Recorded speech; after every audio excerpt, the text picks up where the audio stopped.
Hey, what's going on guys, Nath here, welcome back to the first video of 2020.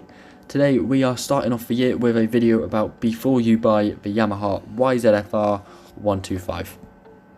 So this video was recommended to me by a guy on Instagram named Ollie Chalk. Me and him do talk quite a bit, so shout out to him for giving me this video, and we're going to be starting off with the style and design of the bike. Each different bike has a different look. 2008 to 2013 has the older look, with the older clocks and the older body shape. 2014 to 2018 has a newer style look with a digital clock and a vent on the front. And 2019 onwards actually has many new things, including a whole new body shape, new clock, and a whole new design shaped around the R1. Okay, and then we're moving on to the year of the bike, which I've pretty much just talked about with the new shapes.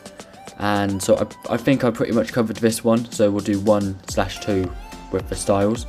But just make sure that you do want a sport bike shape, because there are many different bike types out there, such as, dirt bikes, cruiser bikes, tour bikes. Just have a look what you need. Okay, then next we're going to be looking at the different clock types. So if you go back to the 2008 to 2013 model, you will see the retro looking clock with the small digital screen and the main analog clock. If you go to 2014 to 2015, you will find a digital clock with revs that go up, as you see on my bike in front now. Or if you go to 2016 to 2018, you will find the same digital clock that's on my bike, but everything goes sideways. And finally, if you go to the 2019 Yamaha, you will find a clock that looks very similar to the R1 design. Next, we're going to be talking about the fuel economy on the YZF-R125.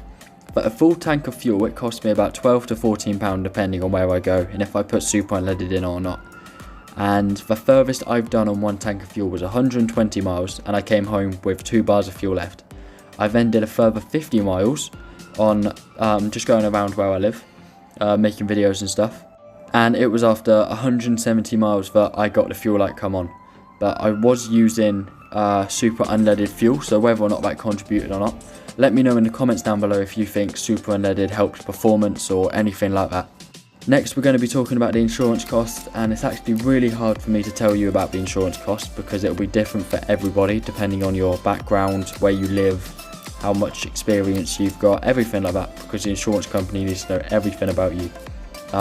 My insurance was about £800 for the year, with 1 year's no claims for third-party fire and theft. But I found online a 33-year-old that had to pay £1,700 because it was his first bike. So insurance companies can be quite mean to 17-year-olds riding their first bike. So have a look around, have a look on the bike insurer, very good, that's where I found my quote. And you put in your details and it'll bring up as many quotes as it can find for you. And then you just choose the cheapest one, you can get it sorted out. And then the next thing to note down is the bike cost itself. So to find a brand new, 2015 YZF-R, you're going to be looking at £3,500 still, maybe 3,600, which is the one I found. But you can get second-hand good conditions one for about £2,000 to £2,500. Or you can do what me and my dad did and buy a bad condition second-hand bike and fix it up and make it into a reliable machine like mine. I paid £1,100 for my bike in, it was terrible. It was missing mirrors, it was scratched up, it didn't have a clock. But now we've made it, look a hell of a lot better, and I've never had a problem with the reliability of this bike. Also, the best time to buy a bike is in winter, because that's when they're, supposed to be cheaper. So have a look around, have a look on eBay, Gumtree, Facebook Marketplace, but always do a HPI check before you buy. Okay, and then to complete this video, we're just going to have a quick chat about reliability of the YZF. So I'm going to be speaking from personal experience. I have never ever had a problem with my YZF that affected the engine. The only problem I've had was when I threw it on the floor, and I didn't throw it on the floor on purpose, but I crashed and bent the gear lever, snapped the clutch, and the bike still started the moment I picked it back up. I did put it in neutral, by the way, but it was, the engine is incredible. So speaking from my experience, I'd say the YZF is very reliable if you maintain it correctly. Always check the oil levels, keep it clean, all that stuff. But anyway, thank you all so much for watching this video. If you did enjoy, please leave a like and please do subscribe as it helps me out a lot. And I will see you in the next video. Goodbye.